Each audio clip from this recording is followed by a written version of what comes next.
guys, Brian with Cajun Cardboard coming at you from the great state of Louisiana with a little impromptu video. I'm going to release this right after I finish recording it. I've been dealing with a torn hamstring, believe it or not, this week. I should have known better. I'm 48 years old. I was in my 5th game of pickup basketball with my 21-year-old son and a bunch of other dudes in their 20s. And I tried to track somebody down for a LeBron swipe. I was trying to, not a chase down block, but like one of those swipe throughs where they go up for a layup and you kind of try to catch the ball on the way up. And I needed to make up about 6 feet. I tracked the guy down and I got the ball, but I paid the price by blowing my hamstring into pieces. So it's torn for sure. I'm on day 13. I have not got a chance to film and explore the card episode to release today. So this is going to be the first one I've missed, I think, in 30 plus weeks. So I apologize to you guys, but I did want to put something out there for you guys. So what I've done is I've pulled up Card Ladder. We're just going to scramble through here and take about 10 minutes and look at it.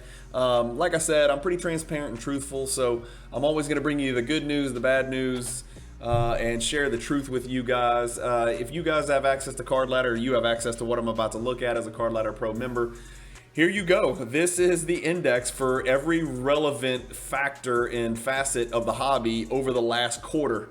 I've got it sorted quarterly change. The best performing sector is pre-war cards, and they are down.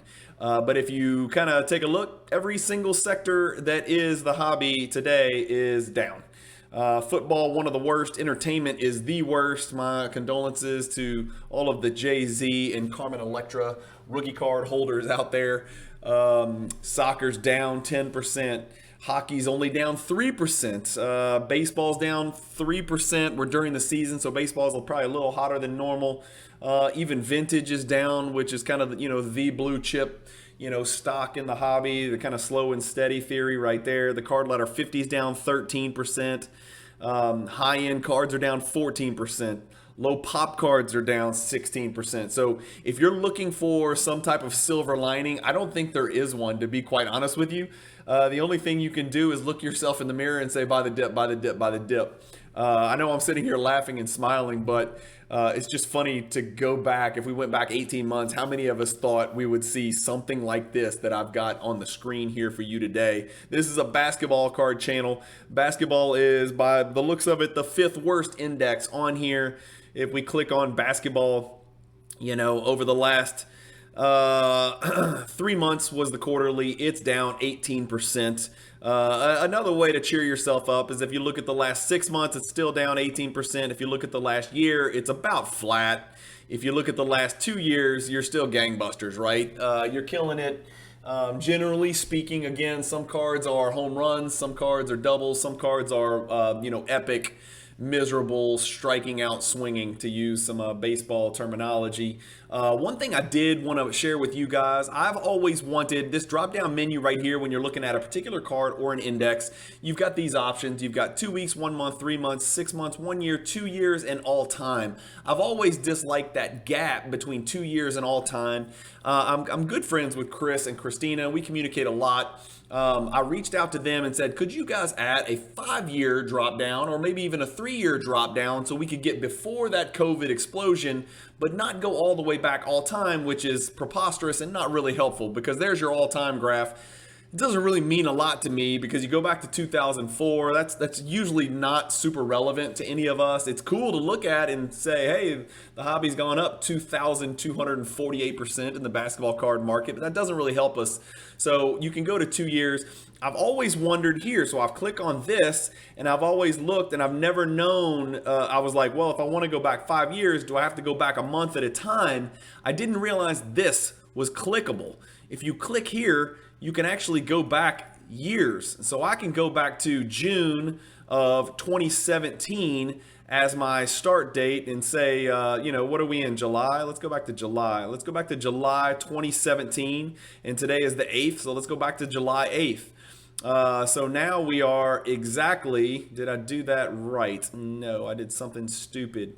Let's go back to, click it here, July. We're going to go back to 2017. We're going to go to July, and we're going to go to July 8th.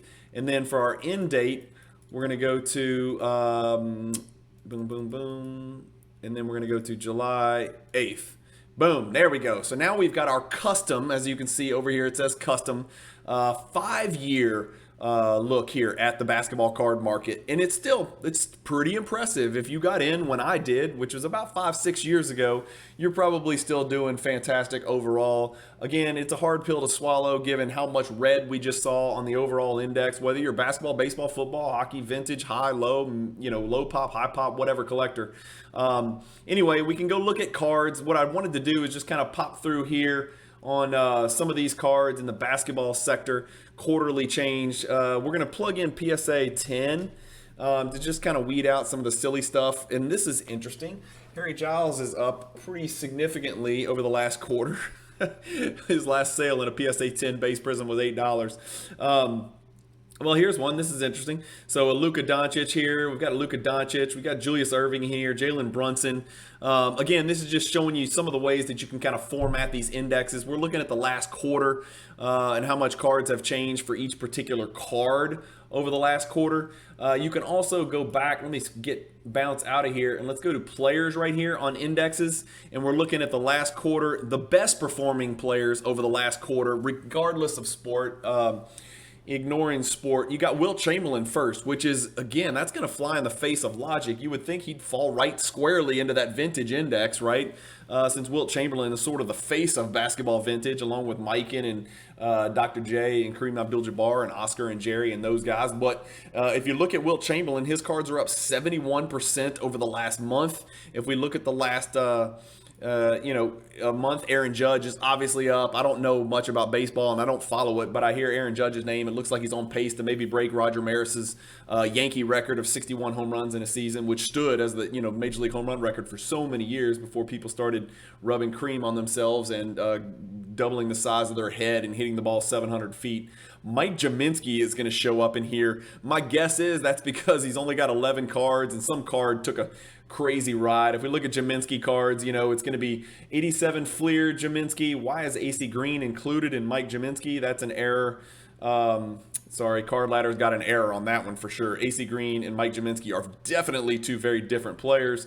Otis Birdsong's in there. C3PO is an interesting one. An interesting fact, if we look at these C3PO cards, every single C3PO card features an erection. And if you're not sure what I'm talking about, I think this is called the goldenrod error. I'll let you figure it out for yourself. But this card in every grade is on the run and growing, to use a pun. So every single C3PO card that is increasing in value features metallic erection. What else do we have on here? We've got Eddie Murray moving. He's obviously vintage. Most of those cards are going to be from the late 70s, early 80s. Bryce Harper, Andrew Wiggins still experiencing some growth over the last month from his fantastic production in the NBA Finals. Gretzky is showing up in here. That's a good sign. Jarrett Culver, I'm not sure who thinks Jarrett Culver is going to be making moves, but Jarrett Culver cards are going up. Maddox, Joe Barry Carroll, Montana, Rolando Blackman. That's going to be almost all 86 Fleer, maybe 87 Fleer if I had to guess. But let's go to the worst performing cards and see who's in here. Colin Sexton. You talk about falling off the radar. He fell from favor, which is funny because he was a scoring machine before his injury, and then Darius Garland showed up, and then everybody in Cleveland and everybody in the entire basketball collecting world completely forgot about Colin Sexton, and now Darius Garland's going to make $250 million over the next 4 years. Well deserved. If anybody can possibly deserve $250 million when they're 20 years old. Oscar Robertson is getting hammered, which is interesting, right? It's an interesting dichotomy that Oscar's getting beat up, but Wilt is doing well considering their rookie card features from the same exact set, 1961 Fleer. Alvin Kamara is getting murdered. John Cena is down. I don't know who that is. He must fight because he's not wearing a shirt, so he's down. He must have got his ass whipped in a bout or something. Batman cards are down. What has Batman done wrong? I don't know, but Batman's taking a bloodbath along with all the other indexes. Johan Cruyff is down. Bellinger's down. Ezekiel Elliott. Wolverine, Magneton, Kagagasan. Those are, I guess, Pokemon, little mythical Pokemon creatures. Jaylen Brown is down. I mean, that's frustrating. Jaylen Brown's down. If we look at his cards, I think it's only going to include base, and silver is going to be the rarest card in here. So, if we kind of look at which cards have done the worst, it's going to be His concourse base, his prism base have actually done the best. His prism base is $30 in a PSA 9. His silver PSA 10s about even, which it should be because that's not really that high pop of a card. If we click it, it's only a pop 247. That's something I'm just rambling here at this point, guys, but I wanted to put something out there for you so you could hear my voice and not forget about me down here in Baton Rouge, Louisiana. But the Jaylen Brown silver PSA 10, it's a pop 247 card, man. One thing we've got to do in the hobby is we got to educate ourselves and remember, I want to pull up the 2019 Prism Zion PSA 10 silver card, right? We just saw this Jaylen Brown as a pop 247. This Zion card is a pop 1485, and I promise you it's not done, right? If we plug in the 2018 Prism Luka Silver PSA 10, even higher pop. We know there was more 2019 PSA silver prisms printed than there were in 2018 because it goes up every year. So we know Zion's going to eclipse 2136 quite easily. It's probably going to get closer to push 3000 maybe, just depending on the condition sensitivity and what the gem rate was. But, as you can see, there's a big difference between pop 247 for Jaylen and guys like Jaylen from 2016, Brandon Ingram from 2016, Jamal Murray back then, Ben Simmons. I know nobody likes to say the BS word, Ben Simmons. But even 2017, Jason Tatum and Mitchell and Fox and those guys. Silver PSA 10. Let's go to Tatum, who I'm not a big fan of, but 766, right? So, again, Jaylen Brown 247, Tatum 766, Luka 2136. That's the jump. That is the huge ultra-modern jump that we saw for those silver cards. So it's just something to keep perspective on. Like when I see, the Jokic silver prism going for, I don't think enough money, the Embiid silver prisms, anything 2014, 15, 16, even 17, 766 is not that many cards.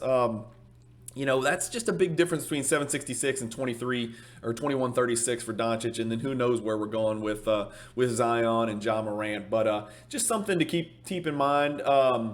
If you guys are Card Ladder Pro members, you've got access to these indexes. Like I said, you can go on here, you can search quarterly, you can search monthly, look at hockey and vintage, trying to push back. They're trying to push back. They got a little bit of green, but I think it's going to be all for naught.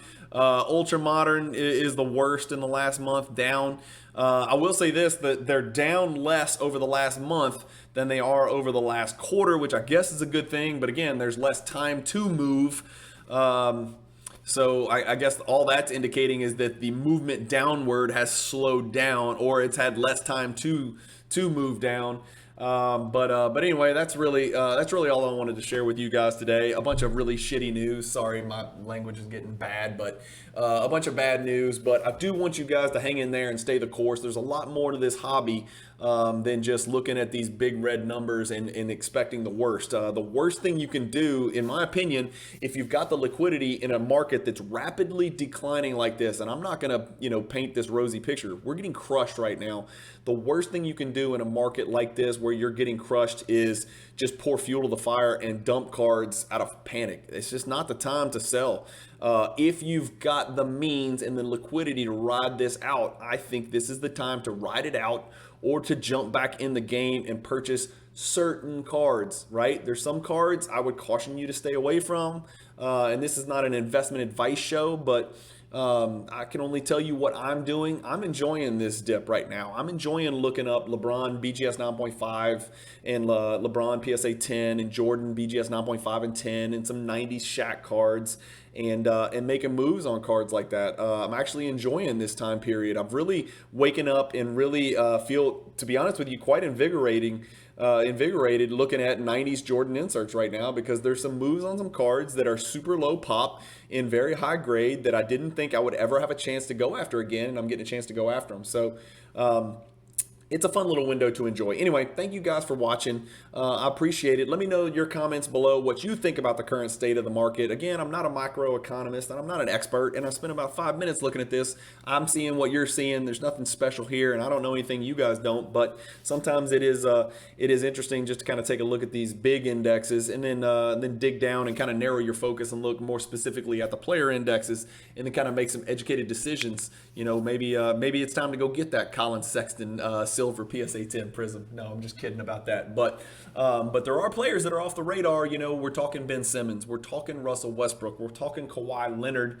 You know, we're talking James Harden. Now even Kevin Durant's getting punched in the nether region.